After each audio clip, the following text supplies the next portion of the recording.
What the Europeans, the British, wanted to do was to mediate the end of the conflict through their good offices, their diplomatic efforts. But the catch-22 was that the Confederacy wanted this as a help to winning the war, and Palmerston, who determined British policy and the cabinet, didn't want to offer recognition until the Confederacy clearly had won the war. Mm-hmm.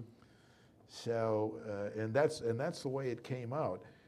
We know that if Robert E. Lee's invasion of Maryland in September 1862 had won another Confederate victory on the scale of the two previous major battles, the 7 Days and then Second Bull Run, that the British cabinet would have joined with the French to offer to mediate an end to this conflict on the basis of Confederate independence. And if the Lincoln administration had refused that offer, which they probably would have done, then the British and the French, probably followed by most other European nations except probably Russia, would have offered diplomatic recognition to the Confederacy. And that, the consequences of that are incalculable. We can't really know, but it clearly would have been a shot in the arm for the Confederacy and would have been a terrible blow to the Lincoln and to the Union cause. It didn't happen because Antietam caused Palmerston and a majority of the British, but a not too large a majority of the British cabinet, to back off. The French still wanted to go ahead. They wanted to go ahead as late as 1863, and it was really only Gettysburg that kind of put an end to that. But clearly, this was a vital issue for all of the parties concerned, especially in the year 1862. And at the root of that, I think, were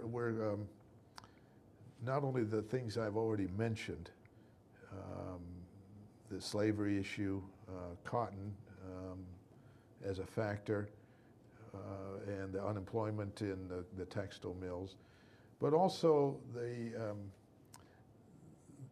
Britain's self-perceived role as the kind of arbiter of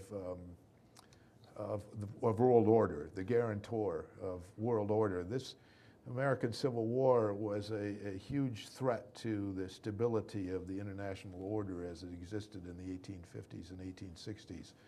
It carried all kinds of possibilities for a wider war, a war on the open seas over the issue of the blockade and of the Confederate commerce raiders like the Alabama. Carried the potentiality of a conflict between the northern part of the United States and the British in Canada. It had potentially disruptive consequences, and I think that was at the top of Palmerston's concern. The potential for a wider war.